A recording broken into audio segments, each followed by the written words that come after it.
ವೀಕೆಂಡ್ಗೆ ಹೆಚ್ಚು ಕಡಿಮೆ ಒಂದು 60-70 ಕೆಜಿ ಮಾವಿನ ಹಣ್ಣು ಮಾಡ್ತಾ ಇದೀವಿ ಇವಾಗ. ಅದಕ್ಕೂ ನೋಡಿ ನಮ್ಮ ಶಿಕಾರಿ ನಮ್ಮ ಹಳೆ ಕಾಲದವರೆಲ್ಲ ಎಷ್ಟು ಚೆನ್ನಾಗಿ ಮಾಡಿದ್ದಾರೆ. ಸೊ ಇದೇ ನೀರ್ನ ನೋಡ್ಕೊಂಡು ಹಾಕೊಳ್ಳೋದು. ಸಿಂಧೂರ ಮಾಡ್ಬೋದು, ಆಲ್ಫೋನ್ಸೋ ಮಾಡ್ಬೋದು. ಇವತ್ತು ನಾನು ರಸಪುರಿ ಮಾಡ್ತಾ ಇದ್ದೀನಿ. ಸರ್ ಇದು ರೆಡಿ ಆಗಿದೆ ಈಗ ಶಿಕರಣೆ.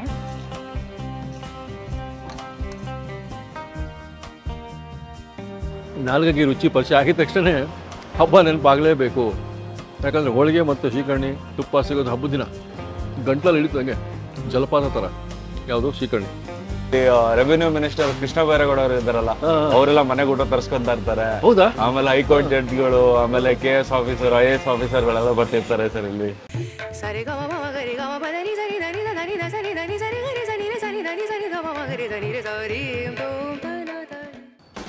ನಮಸ್ಕಾರ ವೀಕ್ಷಕ ಪ್ರಭುಗಳಿಗೆ. ಪ್ರಭು ಹಿರೇಮಠರು ಇಲ್ಲೇ ಇರ್ತಾರೆ ಮತ್ತು ಸುಷ್ಮಾ ಹಿರೇಮಠ ಅವರು. ನೋಡಿ, ಜೋಳದ ರೊಟ್ಟಿಯ ಅಪ್ಪಟ ಉತ್ತರ ಕರ್ನಾಟಕ ನಿಮಗೆ ಊಟ ಬೇಕಂದರೆ ಇಲ್ಲಿ ಒಂದು ಸಲ ವಿಸಿಟ್ ಕೊಡಿ ಸಹಕಾರನಗರ. ಇವತ್ತು ಬಂದಿರೋ ಕಾರಣ ಕೇಳಿದ್ರೆ ನಿಮಗೆ ಪುಳಕಿತ ಆಗ್ಬಿಡ್ತೀರಿ ನೀವು. ಮಾವಿನ ಹಣ್ಣಿನ ಸೀಸನ್ನು ಇಲ್ಲಿ ಹೊಸದಾಗಿ ಇಂಟ್ರೊಡ್ಯೂಸ್ ಮಾಡಿಬಿಟ್ರಿ. ಇವಾಗ ಶ್ರೀಕರ್ಣಿ ಹೋಳಿಗೆ ಶ್ರೀಕರ್ಣಿ ಕೊಡ್ತಾರೆ. ಶ್ರೀಕರ್ಣಿ ಬಂದು ರಸಪುರಿ ಹಣ್ಣಿನ ಮಾಡ್ತಾರಂತೆ. ಶ್ರೀಕರ್ಣಿ ಒಂದೊಂದು ಪ್ರಾಂತ್ಯದಲ್ಲಿ ಒಂದೊಂದು ಥರ ಮಾಡ್ತಾರೆ. ಇಲ್ಲಿ ಹೋಟೆಲಲ್ಲಿ ಸುಷ್ಮಾ ಅವರು ಅವರ ಶೈಲಿಯ ಶ್ರೀಕರ್ಣಿ ಮಾಡೋದು ಹೇಳ್ಕೊಡ್ತೀನಿ ಬನ್ನಿ ಅಂದರು. ಯಾವುದೇ ಸೀಸನ್ ಇರಲಿ ಆ ಸೀಸನ್ ಪ್ರಕಾರ ಆ ಹಣ್ಣುಗಳನ್ನ ಸವಿಬೇಕ್ರಿ. ಇವತ್ತು ಶ್ರೀಕರ್ಣಿ ಸೌದು ಬಿಡೋಣ.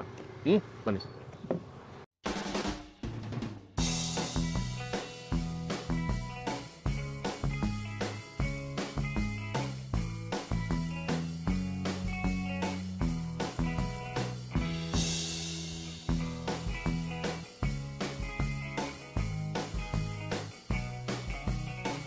ನಮಸ್ಕಾರ. ನಮಸ್ತೆ ಸರ್. ವೀಕ್ಷಕರು ಆಯ್ತಾ ಇದ್ದಾರೆ.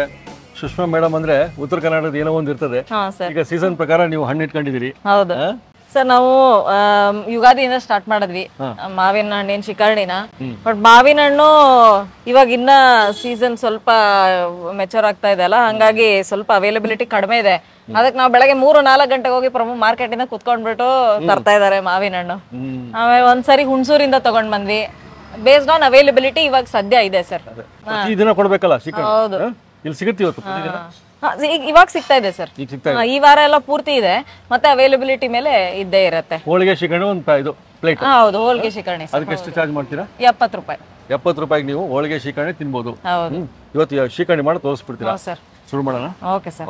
ಸರ್ ಇವತ್ತು ಒಂದು 4 ಮಾವಿನ ಹಣ್ಣಿನ ತೋರಿಸ್ತಾ ಇದೀನಿ. ಈ 4 ಮಾವಿನ ಹಣ್ಣು ಒಂದು 2-3 ಜನಕ್ಕೆ ಆಗತ್ತೆ ಶಿಕರ್ಣಿ, ಒಂದ್ ಬಟ್ಲೆ ಶಿಕರ್ಣಿ ಅಂತ ಹೇಳಿದ್ರೆ. ಇನ್ನ ಹೋಳಿಗೆ ಶಿಕರ್ಣಿ ಸ್ಪೆಷಾಲಿಟಿ ಗೊತ್ತು ಸರ್. ಸಮ್ಮರ್ ಬಂತಂದ್ರೆ ಊರ್ ಕಡೆ ಎಲ್ಲೋದ್ರು ದಿನ ಹೋಳಿಗೆ ಶಿಕರ್ಣಿ ಮಾಡೋರು ಇದಾರೆ, ತಿನ್ನೋರು ಇದಾರೆ. ಸೊ ನಾವು ನಮ್ ಕೆಫೆಯಲ್ಲಿ ಸ್ಟಾರ್ಟ್ ಮಾಡಿದೀವಿ. ಹೋದ್ ವರ್ಷ ಕೂಡ ತುಂಬಾ ಚೆನ್ನಾಗಿತ್ತು ರೆಸ್ಪಾನ್ಸ್ ನಮ್ದು ಹೋಳಿಗೆ ಶಿಕರ್ಣಿಗೆ. ಇವಾಗ್ಲೂನು ಅಷ್ಟೇ. ಆಮೇಲೆ ಇದನ್ನ ಪಲ್ಪಿ ಮ್ಯಾಂಗೋ ಅಂತ ಹೇಳಿ ಜ್ಯೂಸ್ ಆಗಿ ಕೂಡ ಸರ್ವ್ ಮಾಡ್ತೀವಿ. ನಾವು ಹೋದ ವರ್ಷ ಮಿಸ್ ಆಗಿದೆ, ಈ ವರ್ಷ ನೋಡ್ಬಿಡೋಣ. ಹೌದೌದು ಸರ್.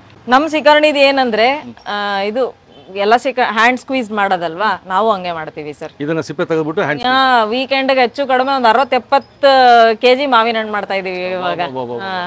ಇವತ್ತು ಬರೀ 4 ತೋರಿಸಿದೀರಾ? ಇವತ್ತು ಬರೀ 4 ತೋರಿಸ್ತಾ ಇದೀನಿ ಸರ್. ಅದು ಫಸ್ಟ್ ಸಿಪ್ಪೆ ತೆಗೆದಾ? ಸಿಪ್ಪೆ ಇದನ್ನ ಫಸ್ಟ್ ಒಂದ್ ಸ್ವಲ್ಪ ಇದ್ ಮಾಡ್ಕೊಂಡ್ಬಿಡ್ಬೇಕು ಸರ್. ಸ್ವಲ್ಪ ಪ್ರೆಸ್ ಮಾಡ್ಕೊಂಡ್ರೆ ಅದು ಸಾಫ್ಟ್ ಆಗತ್ತೆ. ಕೈಯಿಂದ ಕ್ಯೂಚ್ಕೊಳಕ್ಕೂ ಸರಿ ಹೋಗುತ್ತೆ ಇದು.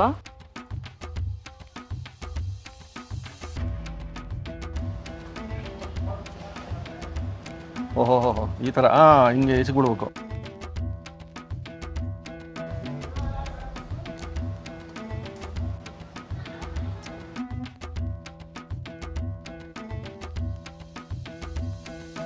ಸರ್ ಇವಾಗ ನಾವು ಅದೇನು ತಕೊಂಡಿದ್ವಿಯಲ್ಲ ಮಾವಿನ ಹಣ್ಣು, ಅದ್ರ ಫುಲ್ ಪಲ್ಪ್ ತೆಗಿತೀವಿ. ತಿರುಳನ್ನ ತೆಗೆಯುತ್ತೇವೆ ಕನ್ನಡದಲ್ಲಿ ಕೇಳುವವರಿಗೆ. ಇವಾಗ ಹೇಳ್ತಾರಲ್ಲ ಸರ್, ಜ್ಯೂಸು ಗ್ರೈಂಡ್ ಮಾಡಿದ್ರೆ ಶುಗರ್ ಅಬ್ಸಾರ್ಪ್ಷನ್ ಡೈರೆಕ್ಟ್ ಆಗಿ ಆಗತ್ತೆ. ಇವಾಗ ಅದು ಬೇರೆ ಎಲ್ಲ ಹೇಳ್ತಾ ಇದಾರೆ. ಅದಕ್ಕೂ ನೋಡಿ ನಮ್ಮ ಶಿಕಾರಿ ನಮ್ಮ ಹಳೆ ಕಾಲದವರೆಲ್ಲ ಎಷ್ಟು ಚೆನ್ನಾಗಿ ಮಾಡಿದ್ದಾರೆ. ಯಾವುದೇ ಹಣ್ಣು ಒಳ್ಳೇದು ಅಂತ ಇವತ್ತು ಪೇಪರ್ ಓದ್ತಾ ಇದೀವಿ ನಾವು. ಹೌದು, ಯಾವುದೇ ಹಣ್ಣು ತಗೋಬಹುದು, ಯಾವುದೇ ಹಣ್ಣು ಸೇವನೆ ಮಾಡಬಹುದು. ಹೌದು ಸರ್. ಅದರಲ್ಲಿ ಇದು ರಾಜ. ಆಮೇಲೆ ನಾವಿದು ಕಾಯಿ ತಗೊಂಡ್ ಬಂದು ಮನೇಲೆ ಹಣ್ಣು ಮಾಡ್ತೀವಿ ಸರ್.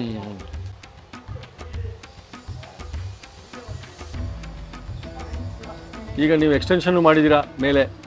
ಹೌದು ಸರ್. ಕಸ್ಟಮರ್ಸ್ ಎಲ್ಲ ಜಾಸ್ತಿ ಆಗಿದ್ದಾರೆ, ಒಳ್ಳೇದು. ಹೌದು, ಥ್ಯಾಂಕ್ ಯು ಸರ್. ಎಷ್ಟು ಜನಕ್ಕೆ ಉತ್ತರ ಕರ್ನಾಟಕ ರುಚಿ ಕೊಡ್ತೀವಿ? ಎಲ್ಲ ನಿಮ್ಮ ವಿಡಿಯೋಸ್ ಸರ್, ಎಲ್ಲ ನಿಮ್ಮ ಆಶೀರ್ವಾದ. ರುಚಿ ಇದ್ರೆ ಕಸ್ಟಮರ್ಸ್ ಒಂದೇ ಬರ್ತಾರೆ. ಅದು ಖಂಡಿತ ಸರ್. ನಾವು ನಿಮ್ ವಿಡಿಯೋ ನೋಡ್ಕೊಂಡೆ ಚಂದ್ರಣ್ಣ ಅವ್ರ ಹೋಟ್ಲ್ಗೆ ಹೋಗಿರ್ಲಿಲ್ವಾ ನಾನು ಪ್ರಭು, ಮುಂಚೆ ಫಸ್ಟ್ ವಿಡಿಯೋಸ್ ಅಲ್ಲೆಲ್ಲ ಹೇಳ್ದಂಗೆ ಮೈಸೂರು ಹಳ್ಳಿ ಹಟ್ಟಿಗೆ ಹುಡ್ಕೊಂಡು ಹೋಗಿದ್ವಿ ನಾವು. ಚೆನ್ನಾಗಿತ್ತಲ್ಲ, ತುಂಬಾ ಚೆನ್ನಾಗಿತ್ತು ಸರ್. ಸರ್ ಇದು ಎಕ್ಸ್ಟ್ರಾ ಪಲ್ಪ್ ಏನಿರುತ್ತೆ ಅಲ್ಲ, ಅದನ್ನ ಸಿಪ್ಪೆ ಮತ್ತೆ ಬೀಜದಿಂದ ತಕ್ಕೊಳ್ಳೋದಕ್ಕೆ ನೀರಲ್ಲಿ ಹಾಕಿ ಹಿಂಗ್ ಮಾಡ್ಕೋತೀವಿ. ತುಂಬಾ ನೀರಾದ್ರೂ ಚೆನ್ನಾಗಿರಲ್ಲ, ಸೊ ಇದೇ ನೀರ್ನ ನೋಡ್ಕೊಂಡು ಹಾಕೊಳ್ಳೋದು. ರಸಪುರಿ ಅಂತಾನೆ ಇಲ್ಲ, ಯಾವುದೇ ಮಾವಿನ ಹಣ್ಣು ಯೂಸ್ ಮಾಡ್ಬೋದು. ಸಿಂಧೂರ ಮಾಡ್ಬೋದು, ಅಲ್ಫೋನ್ಸೋ ಮಾಡ್ಬೋದು. ಇವತ್ತು ನಾನು ರಸಪುರಿ ಮಾಡ್ತಾ ಇದ್ದೀನಿ. ಏನೇ ಇದ್ರು ನಾವು ಬೆಲ್ಲ ಜಾಸ್ತಿ ಹಾಕೋ ತರ ಇರಬಾರ್ದು ಸರ್. ಅದೇ ಇರೋದು, ಬೆಲ್ಲದಿಂದ ಬರಬಾರ್ದು, ಸ್ವೀಟ್ನೆಸ್ ಮಾವಿನ ಹಣ್ಣಿಂದ ಬರ್ಬೇಕು ಜಾಸ್ತಿ. ಒಳ್ಳೆ ಸ್ವೀಟ್ ಮಾವಿನ ಹಣ್ಣು ತಗೋಬೇಕು ಸರ್. ಈ ಕನ್ಸಿಸ್ಟೆನ್ಸಿ ಇದ್ರೆ ಸಾಕು. ಬೇಕಾದ್ರೆ ಇನ್ನ ಗಟ್ಟಿ ಬೇಕನ್ನೋರು ಗಟ್ಟಿ ಮಾಡ್ಕೋಬಹುದು. ನಾವು ನಾರ್ಮಲಿ ಈ ಕನ್ಸಿಸ್ಟೆನ್ಸಿಯಲ್ಲಿ ಮಾಡ್ಕೋತೀವಿ. ಇದ್ರ ಮೇಲೆ ನೆಕ್ಸ್ಟ್ ಇವಾಗ ಎಲ್ಲದಕ್ಕೂ ನಮ್ದೇ ಅದೊಂದು ಟ್ವಿಸ್ಟ್ ಇದೆ. ಇದಕ್ಕೆ ನಾನು 4 ಮಾವಿನ ಹಣ್ಣಿಗೆ ಅರ್ಧ ಕಪ್ ಬೆಲ್ಲ ತಗೊಂಡಿದ್ದೀನಿ. ಇಷ್ಟೊಂದು ಹಾಕ್ತೀರಾ? ಇಲ್ಲ ಸರ್, ಇದು ಇವಾಗ ನಾನು ಬೆಲ್ಲ ಏನ್ ಮಾಡ್ತೀನಿ ಅಂದ್ರೆ ಟೇಸ್ಟ್ ಪ್ರಕಾರ ಹಾಕೊಳ್ತಾ ಹೋಗ್ತೀನಿ. ಫಸ್ಟ್ ಸ್ವಲ್ಪ ಹಾಕಿ ಮಿಕ್ಸ್ ಮಾಡಿ, ಬೇಕು ಅಂದ್ರೆ ಮೇಲೆ ಹಾಕೋತೀನಿ ಅಷ್ಟೇ.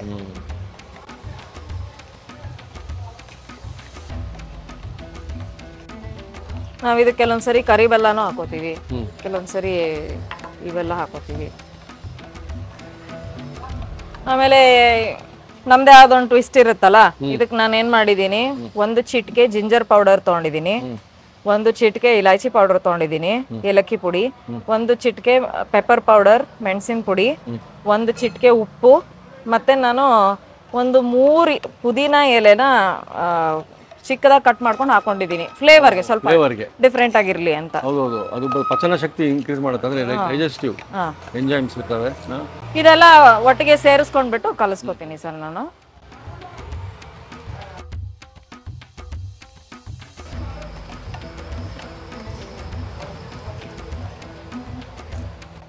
ಸರ್ ಇದು ಗ್ಲೌಸ್ ಎಲ್ಲ ಹಾಕೊಂಡು ಮಾಡೋದು ಅಸಾಧ್ಯದ ಮಾತು ಸರ್. ಅದು ಮಾವಿನ ಹಣ್ಣು ಹಿಂಡೋದ್ರಲ್ಲೇ ಗ್ಲೌಸ್ ಬಿಚ್ಚೋಗ್ಬಿಡತ್ತೆ. ಹಂಗಾಗಿ ನ್ಯಾಚುರಲ್ ಆಗಿ ಮನೇಲಿ ಹೆಂಗ್ ಮಾಡ್ತಾರೋ, ನಮ್ಮಮ್ಮ, ನಮ್ಮ ಅಜ್ಜಿ, ನಮ್ಮ ಚಿಕ್ಕಮ್ಮಂದ್ರು ಎಲ್ಲ ಹೇಗ್ ಮಾಡ್ತಾರೋ ನಾನು ಹಾಗೆ ಮಾಡಿದ್ದೀನಿ. ತುಂಬಾ ಆದ್ರೆ ಕೈ ತೊಳ್ಕೊಂಡಿದ್ದೀನಿ ಚೆನ್ನಾಗಿ. ಅಲ್ಲಲ್ಲ, ನೀವು ಕೈ ತೊಳ್ಕೊಂಡು ನಾವು ನೋಡಿದ್ವಿ. ಇಲ್ಲ ಸರ್, ಹೇಳಬೇಕಾಗತ್ತೆ. ತುಂಬಾ ಓವರ್ ಕಾನ್ಶಿಯಸ್ ಆಗಿ ತುಂಬಾ ಹೈಜಿನಿಕ್ ಅಂತ ಯೋಚನೆ ಮಾಡ್ತಾ ಹೋದ್ರೆ ನಮ್ಮ ಆಂಟಿಬಾಡೀಸ್ ಬೆಳೆಯಲ್ಲ. ಹೌದು, ಕರೆಕ್ಟ್ ಸರ್. ನಮಗೆ ಅವಕಾಶನೇ ಕೊಡಲ್ಲ ನಾವು. ಹೌದು. ಸೊ ನಮಗ್ ಗೊತ್ತಾಗತ್ತಲ್ವಾ ಯಾವ್ದು ಗಲೀಜು, ಯಾವ್ದು ಗಲೀಜಿನ ಮಟ್ಟ ಎಷ್ಟು ಅಂತ. ಅದ್ರ ಪ್ರಕಾರ ಒಂದ್ ನಿಗಾ ಇಟ್ಕೊಂಡು ಮಾಡಿದ್ರೆ ಆಯ್ತು ಅನ್ನೋದು ನನ್ನ ಅನಿಸಿಕೆ. ತುಂಬಾ ಎಲ್ಲದ್ರಲ್ಲೂ ಗ್ಲೌಸ್ ಹಾಕೋ ಮಾಡು ಅಂದ್ರೆ ಮನೇಲಿ ನಾವು ಗ್ಲೌಸ್ ಹಾಕೊಂಡು ಮಾಡ್ತೀವ ಸರ್? ಇಲ್ಲ, ನಾವು ಅದೇ ಕಾಳಜಿ ಮೇಲೆ ಮಾಡ್ತೀವಿ ಎಲ್ಲರಿಗೂ. ಸರ್ ಇದು ರೆಡಿ ಆಗಿದೆ ಈಗ ಶಿಕರಣೆ. ಸರ್ ನಾವು ಇದೇ ತರಾನೇ ಜಾಸ್ತಿ ಕ್ವಾಂಟಿಟಿ ಮಾಡ್ಕೋತೀವಿ. ಜಾಸ್ತಿ ಕ್ವಾಂಟಿಟಿ ಅಂದ್ರೆ ವೀಕ್ ಡೇಸ್ ಎಲ್ಲ ಒಂದು 10ರಿಂದ 15 kg ಮಾವಿನ ಹಣ್ಣು, ವೀಕೆಂಡ್ಸ್ ಎಲ್ಲ ಒಂದು 40 kilos ವರೆಗೂ ಬರುತ್ತೆ ಸರ್. ಮಾಡ್ತೀವಿ ಅದನ್ನ. ಇದೇ ಸೇಮ್ ಕನ್ಸಿಸ್ಟೆನ್ಸಿಯಲ್ಲಿ ಇರುತ್ತೆ, ಟೇಸ್ಟ್ ಕೂಡ ಸೇಮ್ ಇರುತ್ತೆ. ಇದನ್ನ ಬಿಸಿ ರೊಟ್ಟಿ ಜೊತೆ ತಿನ್ಬೋದು, ಚಪಾತಿ ಜೊತೆ ತಿನ್ಬೋದು. ನಮ್ ಕಡೆ ಬಿಳಿ ಹೋಳಿಗೆ ಮಾಡ್ತಾರೆ, ಬಿಳಿ ಹೋಳಿಗೆ ಜೊತೆ ತಿನ್ಬೋದು. ಇನ್ನ ಓಜಿ ಹೋಳಿಗೆ ಶಿಕರಣಿ, ಬೇಳೆ ಹೋಳಿಗೆ ಶಿಕರಣಿ. ಅದೇ ನಿಮ್ಮಲ್ಲಿ ಬಂದ್ರೆ ಹೋಳಿಗೆ ಶಿಕರಣಿ ಪಕ್ಕ. ಹೌದು ಸರ್, ಪಕ್ಕ ಸಿಗುತ್ತೆ. ಅದೇ ಶಿಕರಣಿ ಇವತ್ತು ನಮಗೆ ಸಿಕ್ತು. ಹೌದು ಸರ್, ಪಕ್ಕ. ನಾವು ಕಡಲೆಬೇಳೆ ಹೋಳಿಗೆ ಮಾಡ್ತೀವಿ ಯೂಶಲಿ ಕೆಫೆಯಲ್ಲಿ, ಅದರೊಂದಿಗೆ ಇದನ್ನ ನೀವು ಟೇಸ್ಟ್ ಮಾಡಿ ಸರ್. ನೆಕ್ಸ್ಟ್ ಟೈಮ್ ನೋಡೋಣ ರೆಸಿಪಿ. ಇವತ್ತು ಶಿಕರಣಿ ರೆಸಿಪಿ ಸಿಕ್ತು. ಸರಿ ಸರ್, ನಮಸ್ಕಾರ ಸರ್. ಬಂದಾಗೆಲ್ಲ ನೀವು ಸಿಗೋದೇ ಇಲ್ಲ, ಇವತ್ತು ಸಿಕ್ಬಿಟ್ರಿ ಅಪರೂಪಕ್ಕೆ. ಇಲ್ಲ ಸರ್, ಇವಾಗ ಏನಾಗಿದೆ ಅಂದ್ರೆ ಎಲ್ಲಾ ವಿಡಿಯೋಸ್ ಎಲ್ಲ ಬರಕ್ ಸ್ಟಾರ್ಟ್ ಆದ್ಮೇಲೆ ಫುಲ್ ಡಿಮ್ಯಾಂಡ್ ಜಾಸ್ತಿ ಆಗಿ ಅಲ್ಲಿ ಕೇಟರಿಂಗ್ ಮಾಡಕ್ ಹೋಗ್ತೀವಿ. ಆಮೇಲೆ ನಮ್ಮ ಅದೃಷ್ಟಕ್ಕೆ ನಮ್ಮ ಇಲ್ಲಿ ರೆವಿನ್ಯೂ ಮಿನಿಸ್ಟರ್ ಕೃಷ್ಣ ಬೈರೇಗೌಡ ಅವರು ಇದ್ದಾರಲ್ಲ, ಅವರೆಲ್ಲ ಮನೆಗೆ ಊಟ ತರ್ಸ್ಕೊಂತ ಇರ್ತಾರೆ. ಆಮೇಲೆ ಹೈಕೋರ್ಟ್ ಜಡ್ಜ್ಗಳು, ಆಮೇಲೆ KS ಆಫೀಸರ್, IAS ಆಫೀಸರ್ ಗಳೆಲ್ಲ ಬರ್ತಿರ್ತಾರೆ ಸರ್ ಇಲ್ಲಿ. ನಮ್ ವಿಡಿಯೋ ನೋಡಿದಾರೆ? ಹೌದು ಸರ್, ಸರ್ ಎಲ್ಲರೂ ವಿಡಿಯೋ ನೋಡಿದಾರೆ. ಈಗ ಬಂದಿದ್ರು ಸರ್ ಕೃಷ್ಣ ಬೈರೇಗೌಡ ಸರ್ ಒಂದ್ಸರಿ. ಹೌದಾ? ಹಾ ಸರ್. ಸೊ ಅಲ್ಲೆಲ್ಲ ಹೋಗುತ್ತೆ. ಆಮೇಲೆ ನೋಡಿದೆ ಕೆಲವೊಂದು ನಿಮ್ದು ಸ್ಟೇಟಸ್ಗಳು ನೋಡ್ತಿರ್ತೀನಿ. ಕ್ಯಾಟರಿಂಗ್ ಹಾಕಿರ್ತೀರಿ. ಹೌದು ಸರ್, ಕ್ಯಾಟರಿಂಗ್ ಸ್ಟಾರ್ಟ್ ಮಾಡಿ. ಅದ್ಭುತ ನೋಡಿ ಪ್ರಭು ಅವರು. ನಮಸ್ಕಾರ ನಮಸ್ಕಾರ, ಒಳ್ಳೇದಾಗಲಿ sir. Thank you so much sir. Thank you so much sir. Thank you. Create an impact on your career with Impact Group of Institutions. Join now for engineering, polytechnic to post-graduation, BBA and MBA, architecture and PhD with IAS coaching. Shape your future with your friend, philosopher and guide, Dr. KP Matulla. Impact Group of Institutions.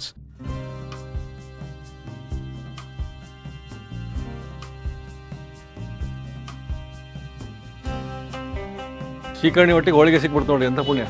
ತುಪ್ಪನೂ ಸಿಕ್ಬಿಡ್ತದ? ತುಪ್ಪನೂ sir. ಓಹೋ, ಹೋಳಿಗೆ ಅಂದ್ರೆ ತುಪ್ಪ ಇಲ್ಲದ್ರೆ ಹೆಂಗ್ರಿ? ಹೌದು sir. ಅಲ್ಲ ನೋಡ್ರಿ. ಆಹಾ, ಹೋಳಿಗೆ ಬಗ್ಗೆ ಹೊಗಳ್ಬೇಕು. ಇಲ್ಲಿ ಶ್ರೀಕರ್ಣಿ ರೆಡಿ ಇದೆ, ಇದನ್ನು ತೋರಿಸಿದ್ವಿ ನಿಮಗೆ, ಅದ್ರ ಬಗ್ಗೆ ಹೇಳಬೇಕು. ಉತ್ತರ ಕರ್ನಾಟಕದಾಗ ನಾವೆಲ್ಲನೂ ಹೋಗಲಿ, ಇದು ಕಾಮನ್ ಎಲ್ಲ ಮನೆಗೆ. ಏಪ್ರಿಲ್ ಮೇ ಅಂದರೆ ಇದು ಇಲ್ದಂಗೆ ಅಡುಗೆ ಅಥವಾ ಊಟ ಇರೋದೇ ಇಲ್ಲ. ಇವತ್ತು ಹೋಟ್ಲಲ್ಲಿ ಸಿಕ್ಕಿದ್ದೆ ಒಂದು ವಿಶೇಷ. ಹಾಗಾಗಿ ಹೋಟ್ಲಲ್ಲಿ ಹೆಂಗೆ ಮಾಡ್ಬೋದು, ಅದು ಸುಷ್ಮಾ ಮೇಡಮ್ ಅವರು. ಆಹಾ, ಬನ್ನಿ ಶ್ರೀಕರ್ಣಿ ಹೆಂಗೆ ಮಾಡಿದ್ರು ನೋಡಿದ್ರಿ. ಈ ಹೋಳಿಗೆ ಬಗ್ಗೆ ನಾವು ಮುಂದಿನ ಎಪಿಸೋಡಲ್ಲಿ ನೋಡೋಣ, ಬೇಳೆ ಹೋಳಿಗೆ. ಸೊ ಸ್ವಲ್ಪ ತೊಗೊಂಡು ಶ್ರೀಕರ್ಣಿ ಒಟ್ಟಿಗೆ ಆಹಾ ಎತ್ಕೊಂಡ್ರೆ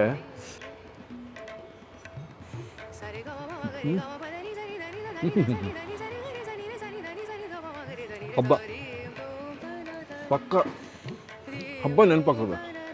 ಇವತ್ತು ಯಾವುದೋ ಹಬ್ಬ ಇರಬೇಕು, ನಾಲ್ಕಿಗೆ ರುಚಿ ಪರಿಚಯ ಆಗಿದ ತಕ್ಷಣ ಹಬ್ಬ ನೆನಪಾಗಲೇಬೇಕು. ಯಾಕಂದರೆ ಹೋಳಿಗೆ ಮತ್ತು ಶ್ರೀಕರ್ಣಿ ತುಪ್ಪ ಸಿಗೋದು ಹಬ್ಬದ ದಿನ. ಆಹಾ, ನೀವು ಪ್ರತಿದಿನ ಹಬ್ಬ ಆಗ್ಬೇಕಂದ್ರೆ ಇಂಥ ಒಂದು ಶ್ರೀಕರ್ಣಿಗೋಸ್ಕರ ಇಲ್ಲಿ ಬರಬೇಕು. ಗಂಟ್ಲಲ್ಲಿ ಹಿಡಿತಂಗೆ ಜಲಪಾನ ಥರ ಯಾವುದು ಶ್ರೀಕರ್ಣಿ, ಬಾ ಅದ್ಭುತ. ಸೊ ಇಂಥ ಒಂದು ಪಾಕಪ್ರವೀಣರು ನಮಗೆ ಸಿಗ್ತಾ ಇದ್ದಾರೆ, ನಮ್ಮ ಅದೃಷ್ಟ. ಇವತ್ತು ಉತ್ತರ ಕರ್ನಾಟಕದ ಬೀದರಿಂದ ಬಂದು ಸುಷ್ಮಾ ಮೇಡಮ್ ಅವರು ಪ್ರಭು ರೊಟ್ಟಿಗೆ ಇಲ್ಲೊಂದು ದೊಡ್ಡ ಅಭಿಯಾನ, ದೊಡ್ಡ ಕಾಯಕ ಇದು. ಒಳಗಡೆ ಮಾತ್ರ ಇತ್ತು, ಹೊರಗಡೆ ಮತ್ತೆ ಎಕ್ಸ್ಟೆಂಡ್ ಆಗಿದೆ ಅಂತ ತಿಳ್ಕೊಂಬಿಡಿ. ಎಷ್ಟು ಜನ ಇಷ್ಟಪಡ್ತಾರೆ ಇವತ್ತು ಸಿಕ್ಕಿದ್ರು ನಮಗೆ, ಬಹಳ ಜನ ಇಷ್ಟಪಡ್ತಾರೆ. ಈ ಒಂದು ಏರಿಯಾದಲ್ಲಿ ಉತ್ತರ ಕರ್ನಾಟಕ ಸಿಗುತ್ತಂತಲೇ ಅವರಿಗೆ ಭಾಳ ಖುಷಿ ಆಗ್ಬಿಟ್ಟದೆ. ಎಷ್ಟೋ ಜನ ಕಾಯ್ತಿರ್ತಾರೆ, ಹೋಟ್ಲ್ ಸಿಗಲ್ಲ. ನಾನು ಕಾಯ್ತಿದ್ದೆ, ನನಗೂ ಸಿಕ್ಕಿಲ್ಲ ಎಷ್ಟೋ ಸಲ. ಒಳ್ಳೆ ಹೋಟ್ಲ್ ಸಿಗಲ್ರಿ. ನಾವು ಅಂದ್ಕೊಳ್ತೀವಿ ಎಲ್ಲೋ ಹೋಗಿ ಊಟ ಮಾಡೋದು ಒಳ್ಳೆ ಕಡೆ ಮಾಡಬೇಕು, ಅದೇ ನಮ್ಮ ಅನ್ವೇಷಣೆ. ಅದನ್ನು ಹುಡುಕೊಂಡೇ ನಾವು ಹೋಗ್ತೀವಿ. ಇವತ್ತು ಕಾಮ್ ಡೌನ್ ಕೆಫೆ ಸಿಕ್ಕಿದೆ, ಶ್ರೀಕರ್ಣಿ ಸಿಕ್ತು. ಮುಂದಿನ ಸಂಚಿಕೆಗಳಲ್ಲಿ ಹೋಳಿಗೆನೂ ತೋರಿಸೋಣ, ಅವಕಾಶ ಸಿಗಲಿ. ಸೊ ಹಂಗೆ ಹೇಳ್ತಾ ಮತ್ತೆ ಯಾವ ರೆಸಿಪಿ ತೋರಿಸೋಣ ನೋಡೋಣ.